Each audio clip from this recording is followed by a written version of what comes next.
विश्वमय रूप, तो उस विश्वमय रूप में भगवान दिखते भी हैं, दृष्टिगोचरित भी है। और अचर की बात कही, चर अचर की बात कही, तो चर अचर क्या है, सब दृष्टिगोचरित है। लेकिन सूक्ष्मत्वात् अविज्ञेय की बात कही, सूक्ष्म होने से जो अविज्ञेय है वो कौन सा रूप है, वो निर्गुण रूप है। इसलिए देखने और न देखने दोनों की बातें कही जाएंगी। बार बार श्रुतियों में ऐसा वर्णन आता है, क्योंकि एक तरफा करने से समझ में नहीं आता। एक तरफा कर दें तो समझ में तो आ जाएगा, लेकिन शुद्ध स्वरूप फिर गायब हो जाएगा। सगुण स्वरूप, सगुण, इसलिए श्रुतियों में अधिकतर सगुण ब्रह्म की गुणगान गाई गई, क्योंकि बुद्धि में समझ में आता है, निर्गुण ब्रह्म समझ में नहीं आता। अब मान लीजिए खाली समझाने के लिए सगुण ब्रह्म का ही निरूपण किया जाए, तो सत्य जो निर्गुण ब्रह्म है वो तो अधूरा ही रह जाएगा, उसका भी बोध होना चाहिए। इसलिए निर्गुण का भी श्रुति कहती है, एक साथ दोनों कहेगी। अणोर अणियान महतो महीयान, वो अणु से भी सूक्ष्म है और विराट से भी विराट है। अब इसी में देखिए क्या कहें, सूक्ष्मत्व ऊपर तो चराचर के रूप में विज्ञेय है, चराचर के रूप में जाना जा सकता है उनको, क्योंकि जितने भी चर अचर प्राणी हैं जब वही हैं तो इसको तो जाना जा सकता है, इंद्रियों से हम देख सकते हैं, उसको स्पर्श कर सकते हैं, तो इंद्रियों द्वारा वो ग्रह है। लेकिन सूक्ष्मत्वाद अविज्ञेय कह दिया, सूक्ष्म से अविज्ञेय वो कौन सा रूप, जो उनमें अनिश्चित है, जो चर अचर में विद्यमान एक अदृष्ट सूक्ष्म परमात्मा तत्व है, जो निर्गुण रूप में है, उसको देख नहीं सकते, वो अविज्ञेय है। और फिर कह दिया दूरस्थम, दूरस्थम च अंतिके च, दूर भी है नजदीक भी है। अब देखिए परस्पर दोनों विरोधी बातें हैं, दूर है तो नजदीक कैसे, नजदीक है तो दूर कैसे। अभी नहीं सब को देख करके कोई ये कह देगा कि ये सब जो है ऐसे ही लिखा गया, क्योंकि मूर्ख लोग तात्पर्य नहीं समझ पाने का क्या कहेंगे कि सब जो है ऐसे ही लिख दिया है फालतू की चीजें, दूर भी है नजदीक है तो कैसे हो सकता है। तो कह रहे हैं कि दूरस्थम चांद की जगह दूर भी है और नजदीक है, तो दूर किसके लिए है, नजदीक किसके लिए है। तो जो अज्ञानी है, जो भगवत चिंतन नहीं करते, जो भगवान का भक्त नहीं है, भगवान का स्मरण नहीं करते और ये नहीं समझते कि मेरे ही अंदर नित्य आत्मा विद्यमान है, वो मेरे अंदर है, तो ये जो नहीं जान पाते, ऐसे अज्ञानियों के लिए लाखों करोड़ों वर्षों में भी भगवान नहीं मिलते, मानो वो दूर है, वो दूर है। और जो ज्ञानी है, वो जो नित्य आत्मा की अनुभूति करते हैं, तो उसका तो आत्मरूप ही है, उसके तो अंदर है, तो मानो उसके नजदीक ही है। इसलिए तो जो अज्ञानी व्यक्ति है तो वो क्या करते हैं, चिल्लाएंगे, क्यों, क्योंकि भगवान दूर है, शायद सुन लें, लेकिन उनको पता नहीं है ना, उनको पता नहीं कि भगवान अंदर है, तो इसलिए वो जोर जोर चिल्लाएंगे, जोर जोर से गाएंगे, ताकि भगवान कहीं ऊपर दूर है, सुन ले। तो अज्ञानियों के लिए तो भगवान दूर ही है, लेकिन जो ज्ञानी है वो तो मौन बैठे हैं, चुप रह करके भी भगवान का नित्य वो अनुभव कर रहा है। तो अज्ञानियों के लिए तो दूर है और ज्ञानियों के लिए नजदीक है, इसलिए वो दूर भी है नजदीक भी है।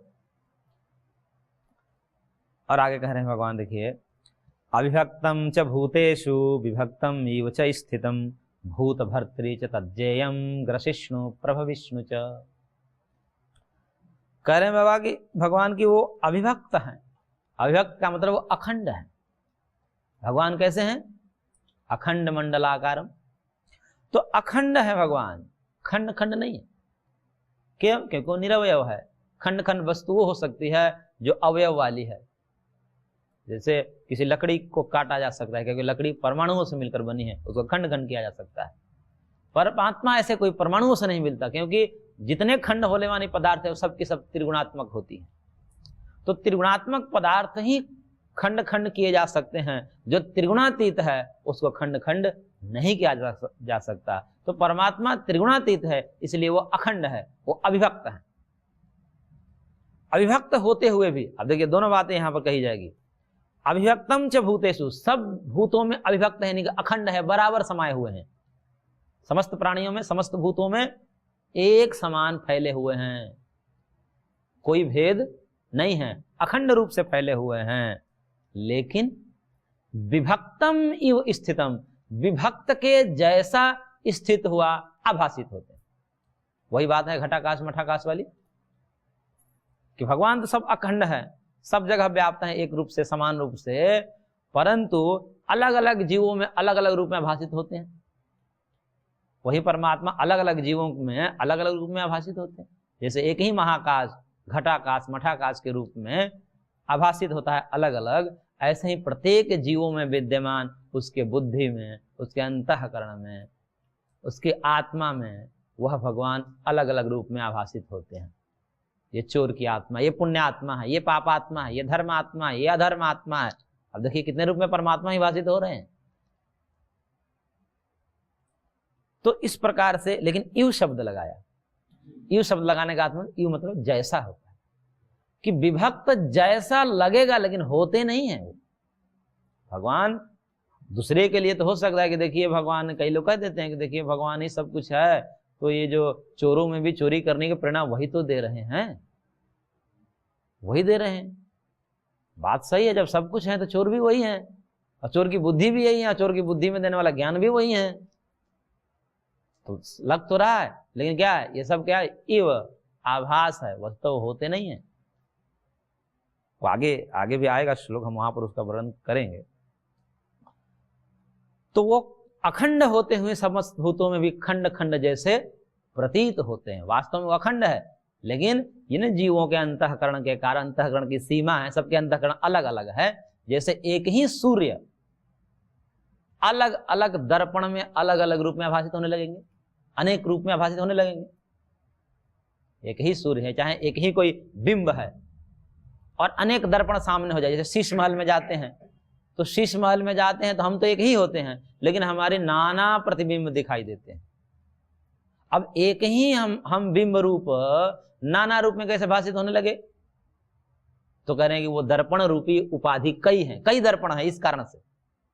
ऐसे ही एक ही परमात्मा कई जीवों के अंतःकरणों में अलग अलग रूप में मानव विभक्त जैसे भाषित होते हैं। और ये सब क्या है? आभास है। सारे दर्पण को हटाइए शीश महल से, आप ही अकेले बच जाएंगे। ऐसे ही सारे अंतःकरण को हटा दीजिए तो क्या बचेगा? परमात्मा ही शेष बचेंगे। तो जब तक अंतःकरण आदि, जब तक जीव बंधन में है तब तक तो भेद दिख रहा है। जब तक अंतःकरण आदि उपाधियों का योग है जीव के साथ, तब तक परमात्मा और जीवात्मा में भेद की प्रतीति हो रही है। जब तक अंतःकरण, जब अंतःकरण खत्म हो गया, तत्व ज्ञान के द्वारा जब अज्ञान की निवृत्ति होती है, तो पुरुषार्थ शून्यानाम गुणानाम प्रतिप्रसवः कैवल्यम स्वरूप प्रतिष्ठावाचिति शक्ति रीति, ये महर्षि पतंजलि का कथन है। तब सारे गुण कृतार्थ हो जाते हैं, चरितार्थ हो जाते हैं, माया का प्रयोजन पूरा हो जाता है। और जब माया का प्रयोजन पूरा हो जाता है तो देह त्याग के अनंतर माया विलीन हो जाती है। अब वो संसरण नहीं कराएगी, वह सूक्ष्म शरीर, स्थूल शरीर, कारण शरीर के रूप में अब संसरण नहीं करेगी। तो सारे उसके ध्वस्त हो जाते हैं उपाधियां। जो सूक्ष्म शरीर, स्थूल शरीर तो यही नष्ट हो जाएगा। सूक्ष्म शरीर सॉफ्टवेयर होता है, वो तो संसरण करता है। हार्डवेयर नष्ट होते रहते हैं, सॉफ्टवेयर वही रहता है। तो वो सॉफ्टवेयर भी उस समय नष्ट हो जाते हैं। यानी कि सूक्ष्म शरीर जो गति करता है, जिसे आतिवाहिक शरीर या लिंग शरीर कहा जाता है शास्त्रों में, उसका भी नाश हो जाता है। और उसका नाश हो जाने पर जीव और ईश्वर का भेद मिट जाता है। तो इस प्रकार से जब तक बंधन में है तब तक तो भगवान भी खंड खंड रूप में प्रतीत हो रहे हैं, वस्तु वो हैं अखंड। इसलिए कहा अभिभक्तम च भूतेषु विभक्तम इव च स्थितम, विभक्त जैसा स्थित हैं ऐसा है। और वो कैसे हैं? भूत भर्त्री, समस्त भूतों के भर्ता हैं, धारण पोषण करने वाले हैं, उनका भरण पोषण करने वाले हैं।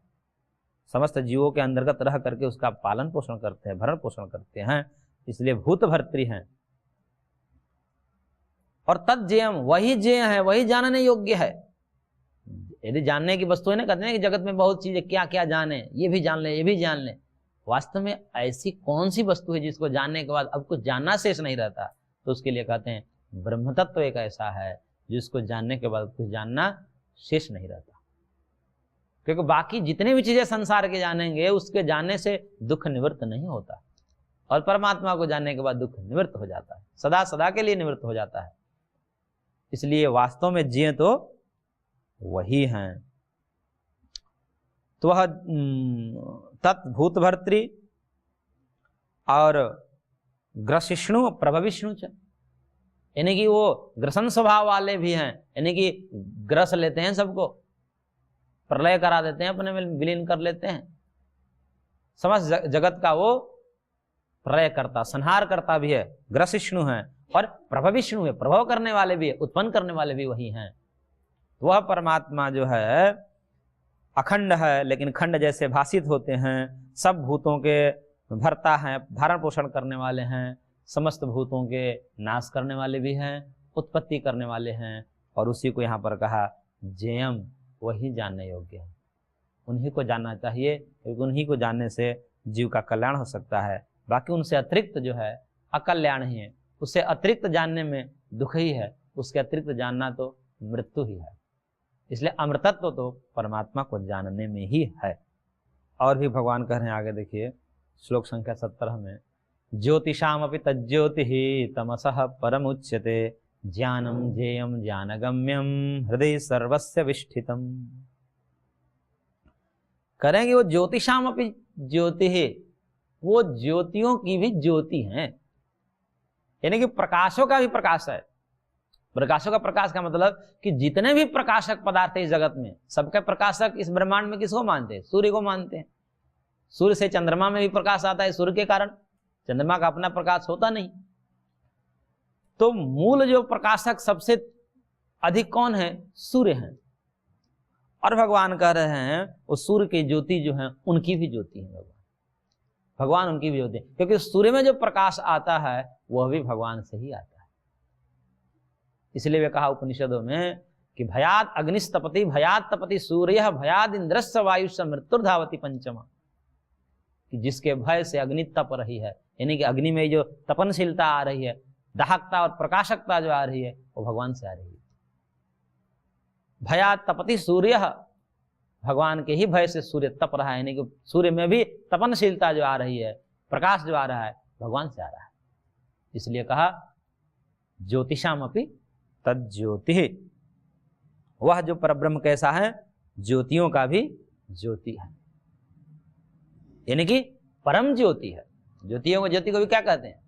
परम शब्द लगा दीजिए, परम ज्योति।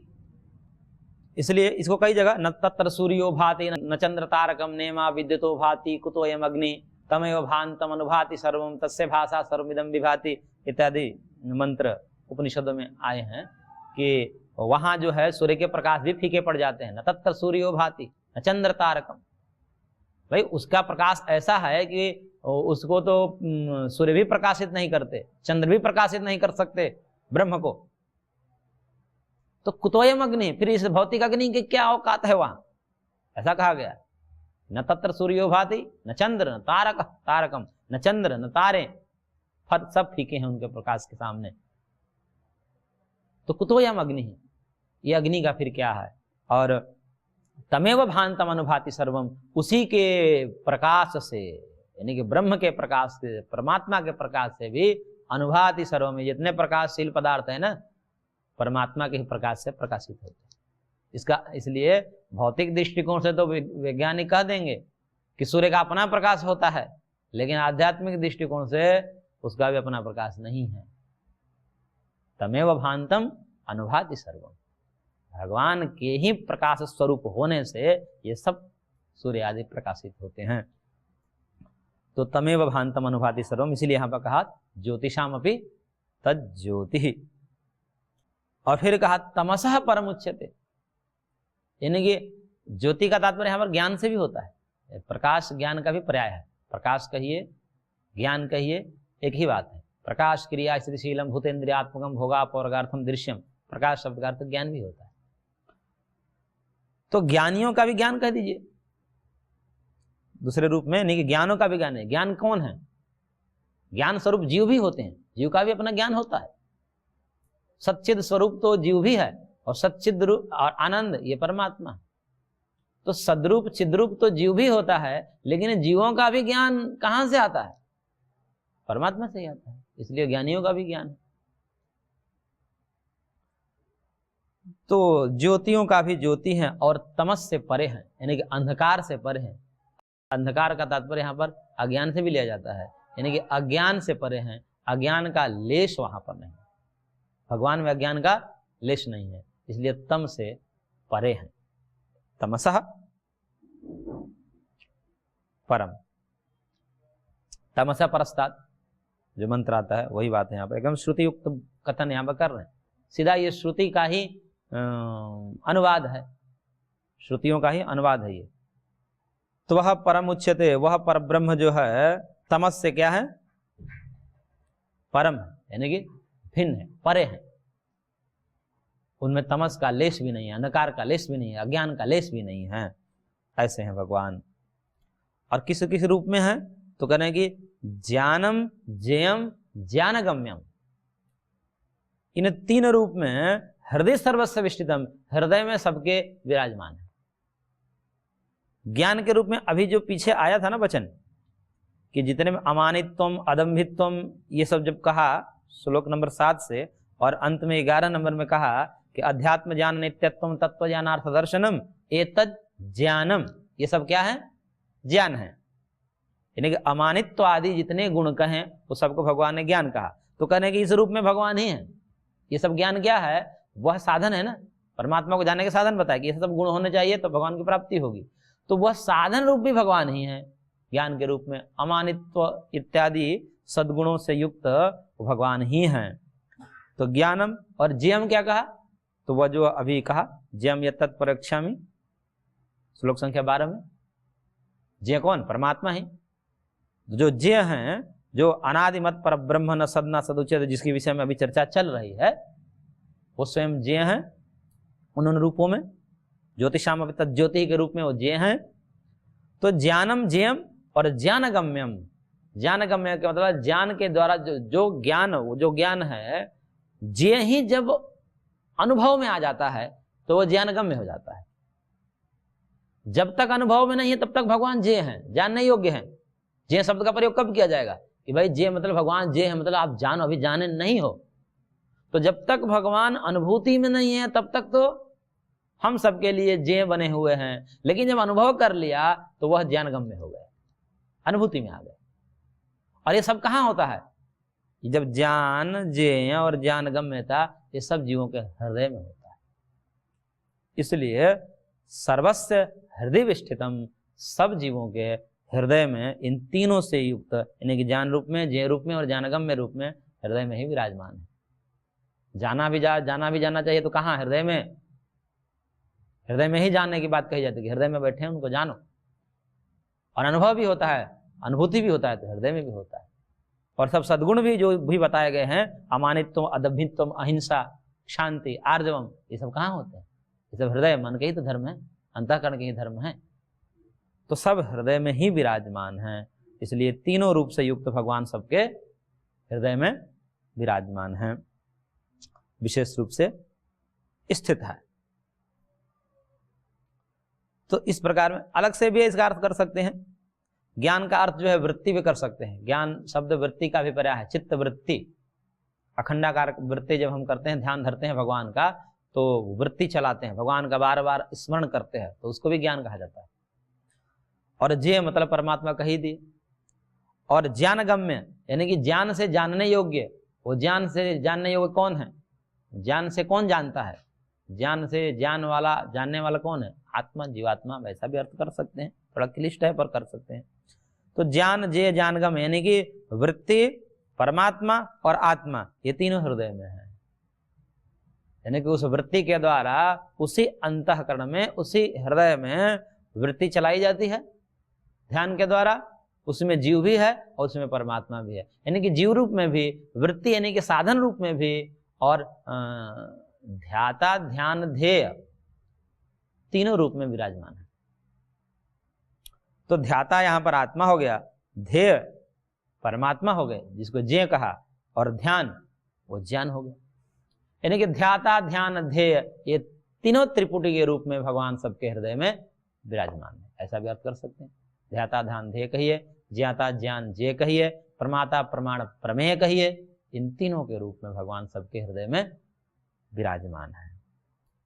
अब भगवान इसका उपसंहार कर रहे हैं इस क्षेत्रज्ञ का वर्णन का, और कह रहे हैं कि इति क्षेत्रम तथा ज्ञानम ज्ञेयम चोक्तम समासतः मद्भक्त एतद् विज्ञाय मद्भावाय उपपद्यते। करेंगे इति क्षेत्रम तथा ज्ञानम च जेयम, करेंगे इस प्रकार से जो हमने वर्णन किया, अभी किसका वर्णन किया, क्षेत्रम, क्षेत्र का वर्णन किया, ज्ञानम अमानित्वादि, अमानित्व अदम्भित्व इत्यादि ज्ञान की बात की, और जेयम, जेयम यत् तत्परक्षा में अनादिमत पर ब्रह्म इत्यादि जियों को कहा। समासतः भगवान का संक्षेप में ही कह रहे हैं, क्योंकि इसका विस्तार बहुत सारे ग्रंथ हैं, बहुत बड़े बड़े पोथा हैं ये सब समझने के लिए, और आचार्य ने तो इस पर बहुत सारे भाष्य किए, उसको पढ़ने में इतना समय लग जाता है, पढ़ नहीं पाते। तो इतना विस्तार किया केवल एक इस ब्रह्म तत्व को समझाने के लिए, और भगवान कह रहे कि उस ब्रह्म तत्व को मैं तुम्हें संक्षेप में समझा रहा हूं, क्योंकि समय नहीं है इतना हमारे पास, इस समर क्षेत्र में जो है युद्ध करना है, अभी यहाँ ज्ञान देने की उतना समय नहीं है, पर फिर भी भगवान संक्षेप में कह रहे हैं कि समासतः उत्तम, मैंने तुमको संक्षेप में कहा। और कह रहे हैं कि जो भी मेरा भक्त, मद भक्त एतद् विज्ञाय, जो भी मेरा भक्त हो वह इस क्षेत्र, ज्ञेय और ज्ञान, क्षेत्रम ज्ञानम ज्ञेयम, इसको जान जाएगा। एतद् विज्ञाय, जिस प्रकार से मैंने कहा उसी रूप में उसका अनुभव यदि कर लेता है तो कह रहे हैं मद्भावाय उपपद्यते, मद्भावाय उपपद्यते, यानी कि मेरे ही स्वरूप को वो प्राप्त हो जाता है। ब्रह्मवेद ब्रह्मैव भवति, ब्रह्म को जान करके ब्रह्म ही हो जाता है। जानत तुम ही हो जाई, जो तुलसीदास ने कहा कि भगवान को जान करके भगवान ही हो जाता है। तो इस प्रकार से जैसे नदियां समुद्र में मिलकर के समुद्र ही हो जाती है, लवणमय हो जाती है, अब उसका मिठास खत्म हो जाता है, लवण घन हो जाती है। इसी प्रकार से समस्त जीव परमात्मा में जाकर के परमात्मा स्वरूप ही हो जाते हैं, कोई अंतर नहीं रह जाता। इसलिए कहा भगवान ने मद्भावाय उपपद्यते, मेरे ही स्वरूप को प्राप्त हो जाता है।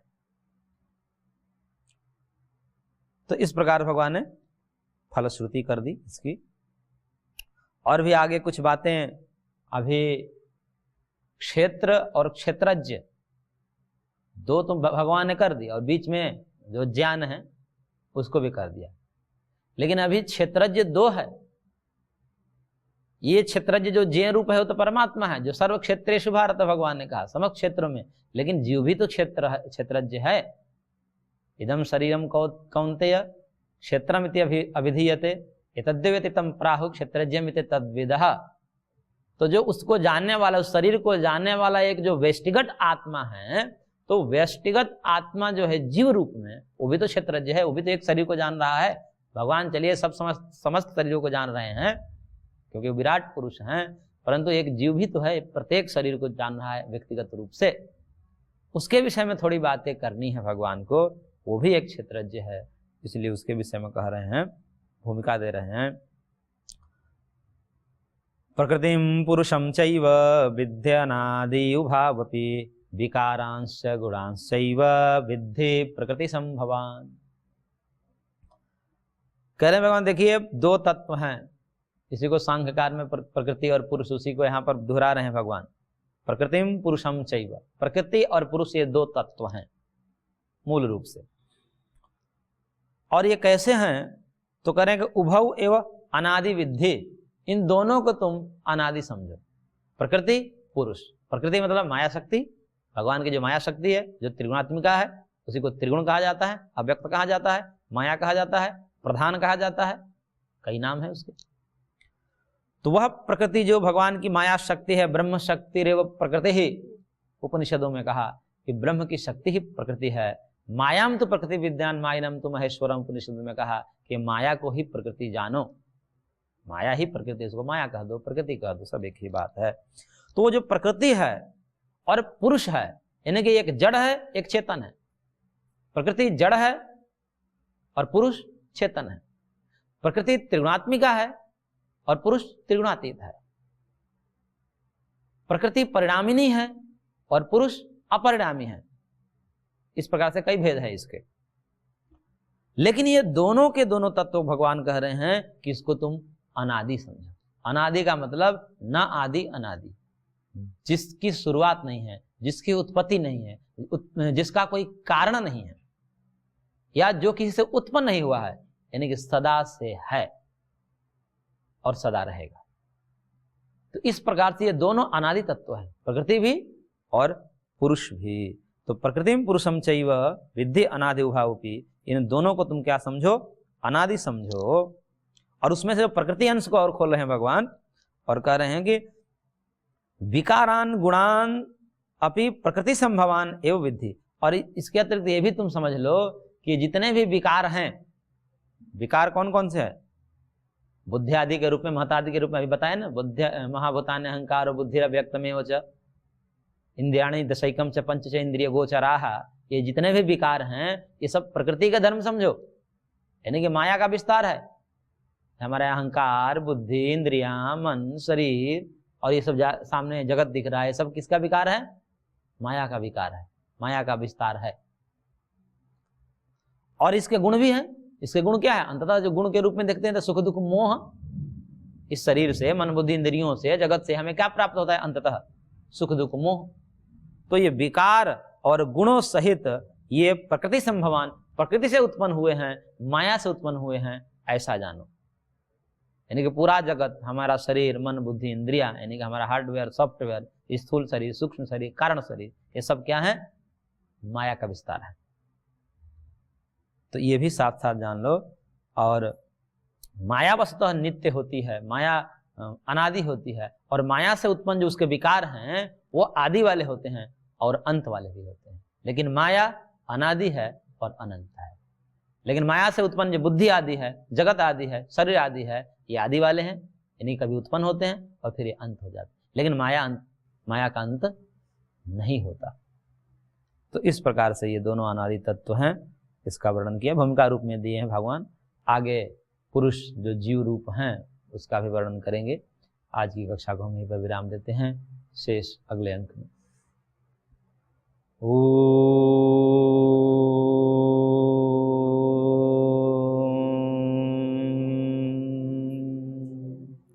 शांति शांति शांति।